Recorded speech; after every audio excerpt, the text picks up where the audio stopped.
장관님, 그 전비 검열 태세의 결과를 보고 받으시고 징계와 포상 결정하셨죠? 예, 그렇습니다. 그럼 징계 대상자는 군 인사법상 징계 양정이 파면, 해임, 강등, 정직, 감봉, 근신, 견책 이렇게 구성되어 있는 거 아시죠? 예, 그렇습니다. 그런데 구두 경고와 경고는 이 군 인사법에 어디에 해당합니까? 어떤 징계입니까? 군 인사법에서 명시하고 있는 그 징계 내용에는 포함이 되지 않습니다. 그렇다면은 예. 오늘 업무 보고하신 이 업무 보고서에 징계를 예, 후속 조치라고 하면서 실제 징계된 사람들의 내용은 기재하지 아니하고 구두 경고와 경고, 즉 군인사법상의 징계 사항이 아닌 사항에 대해서만 국방위원회에 보고를 했습니다. 즉 이 말은 국방부가 이번 무인기 사태에 대해서 전비검열 태세를 점검 결과 전혀 문제가 없고 징계하지 않아도 된다라고 하는 결론을 내렸다는 업무 보고로 받아들이는데 맞습니까? 전혀 책임이 없고 잘못한 것이 없다. 이것은 아닙니다. 군인사법상 징계에 대해서 제가 아까 물어봤습니다. 군인사법상 지금 징계자가 기재가 되어 있지 않습니다. 여기에. 그죠? 그러면 전비 태세를 검열한 결과 징계할 대상자가 없다고 저희들은 보고를 받은 거죠. 그죠?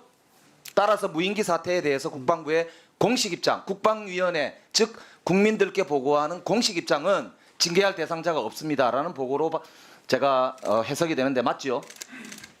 인사적으로 조치가 필요한 징계는 없습니다. 그러나 자, 징계보다 그렇지요. 한 단계 그러면 낮은 국방부의 이런 인식을 그대로 이야기합니다. 북한 무인기가 2시간 가까이를 대한민국의 주요한 수도권, 특히 용산 대통령실 근처까지 와가지고 비행 금지 구역을 날아다니면서 도대체 무슨 사진을 어떻게 찍어갔는지도 확인할 수가 없는 정도로 안보에 구멍이 나 있는 그런 아주 위중한 것에 대해서 전비검열 했다고 해놓고 징계자를 전혀 두지 않는다.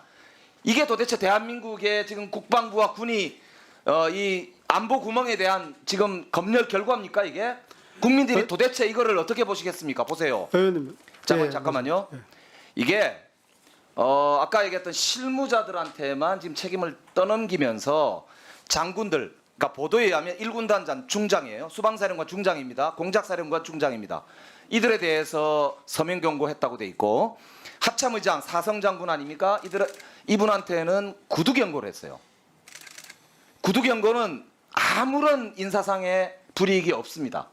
서면 경고는 혹시 성과급에 조금 문제가 있을 수는 있습니다. 그러나 삼성 장군부터는 성과급 자체가 없지 않습니까? 즉 서면 경고했다는 사람들이 대부분 전혀 경고로서의 즉 징계로서의 효과가 없는 완전 솜방망이 처벌만 했다는 거예요. 이게 전형적으로 윤석열 정부의 내노남불이에요. 지금 이상민 장관이 159명이 국민이 사망한 상태에서도 전혀 정부에서 조치가 없었지 않습니까? 이걸 보고 국민들이 우리 군을 어떻게 믿겠냐 이 말이에요. 이게 군의 사기를 떨어뜨리는 지금 이 행위를 자초하고 있단 말이에요. 이거야말로 우리 대한민국을 지키는 군의 사기를 떨어뜨림으로써 오히려 적을 이롭게 하는 행위를 국방부가 자초하고 있다. 의원님 뭐 지적하신 내용은 저는 무슨 말씀인지 이해는 합니다만 좀 다른 시각에서 보실 필요가 있다고 저는 봅니다. 이것은 어떤 개인의 과오라기보다 작전의 결과입니다. 물론 자, 한 대도 격추하지 못했다는 것은 분명한 작전의 잘못입니다만 결과로 좋습니다. 작전의 결과로 6명을 포상하신다고 했죠. 예, 그러면 객관적으로 이제 우리 국방위원회에 보고된 국방부 업무 보고서에 아까 말씀드린 대로 전혀 군인사법상 징계자가 없는 상태인데 6명은 포상하신다고 했어요. 즉 이번 무인기 사태에 대한 국방부의 공식적인 입장은 포상한답니다. 맞습니까? 그런데 그렇지 않습니다. 그렇게 그렇지 않다. 징계자가 없잖아요. 제가 좀 설명을 좀 드리겠습니다. 예를 들면은 자, 지금 이번 보세요.